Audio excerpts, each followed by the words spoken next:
Hi. Let me ask you this. When we're leaving the house, we usually know where we're going, right? Whether it's work or college or shopping or a party. We decide what method of transport, like a car or a bus or a train, and also how we get dressed, right?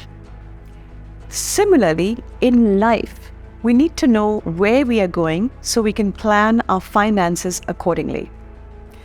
I know, you will say life is unpredictable and how can we plan?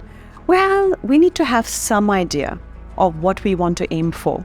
Only then can we at least get in that direction. I know we can overshoot or undershoot a little bit, but at least we will get in that direction and in that level.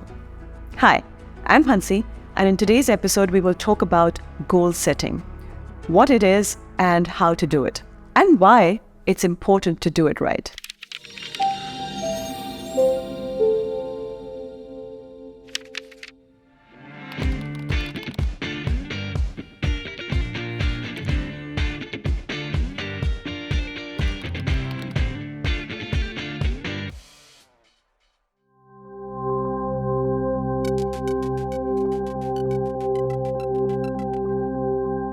So the first step in goal setting is deciding what goals you want, but also when you want it and how much you want it.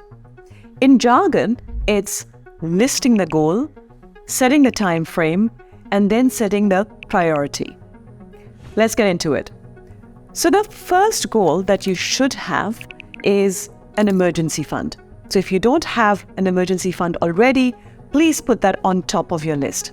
It should be ideally 3 to 6 months. For some jobs, it might even be for 12 months. So depending on how unstable or stable your job is, you might want longer. The second goal for everyone should be paying off your debts. So if you have especially high interest rate debt, you might want to pay that off very, very quickly. After that, the list could be put in various buckets. Most people have a bucket of food, clothing, housing, so roti kapda makan, and then also education, weddings, travel, and things like that. And perhaps also leaving a legacy for your kids or a charity. So that's the what you want. Fairly easy, right? Now comes the time frame.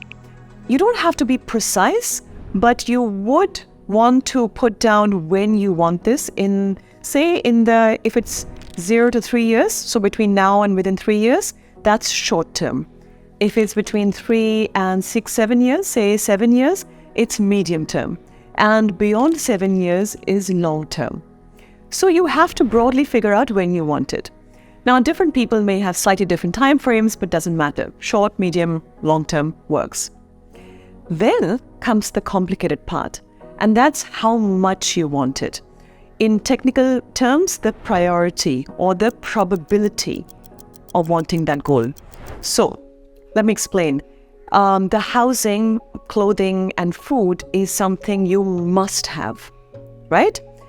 But you may say that the dal chawal, basic food, is a must-have, but then dining out and fine dining is a nice-to-have or a want. So there could be different levels of it. Similarly, roti kapda makan is a must-have, but perhaps the education or the travel is something nice to have or a wish. So you have to list your goals and then assign a probability or a need. Now, what is need, want, and how are they different?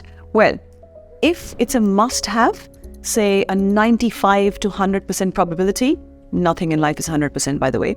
So say 95% probability, then it's a need. If it is, say, between 70 to 80% probability, it is a want. And if it is between 50% to 70% probability, it's a desire or a want. Yeah, it's a desire. Some people call it dream, some people call it aspirational, some people call it whatever, doesn't matter what you call it, but that's the rough probability of meeting those goals.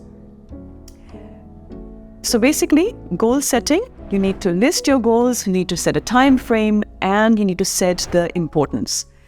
There is a framework, a concept where you can put all these in a matrix structure so you can see all your list, time frame, and importance, and then you can make trade-offs. You will need to make trade-offs at some point when you don't have money for everything. But we'll get there. So first, go ahead and do this. Now let's get to the second step. The second step of goal setting is estimating what that goal will cost. Okay, so how do you do that? Well, we had made a list of the goals and we put it on the time frame so we can say how much it might cost in today's rupees or how much it might be in future rupees, right? That's one way of doing it. So this way is financial modeling way of doing it. You put all your goals on a timeline and then you estimate the cost today or in future, and then you bring it back to today's currency. It sounds the most comprehensive. It is the most comprehensive, but there's a lot of moving parts. So for example, the inflation assumptions. Are you using one inflation for all the goals, or are you using different inflation numbers for the cost of living versus your income jumps versus especially what health and education will cost? More recently, health and education inflation has been much higher, orders of magnitude higher than what your cost of living assumptions are. So you have to ask your financial advisor on how much detail has gone into it. And here's the thing, the more detailed, more moving parts something is, chances are that it's not as accurate. So don't get fooled by it being the scientific way. It's just one way. Another way that people do it is goal-based financial planning. So what they do is they list all the goals and then they put the assets against it. Okay?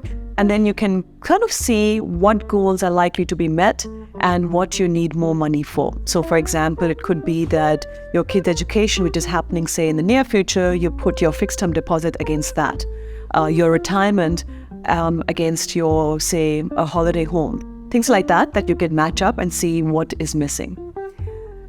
The third way of estimating the cost of these goals is something that is called a rule of thumb or heuristic method.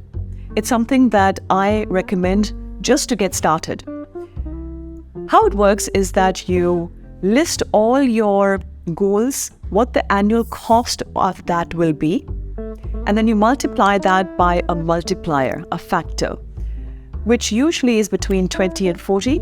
I've taken 30 as the midpoint, and that assumes that it would be invested well in a balanced portfolio. So let me explain. Say you put down all your goals of, say, housing, food, clothing, travel, education, all of that. Annual cost is, say 12 lakhs a year. Yeah?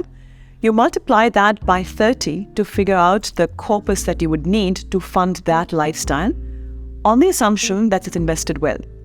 And then on top of that, you add all your lump sum sort of requirements, things like the emergency fund or a legacy you want to leave behind or a one-off round-the-world vacation, things like that.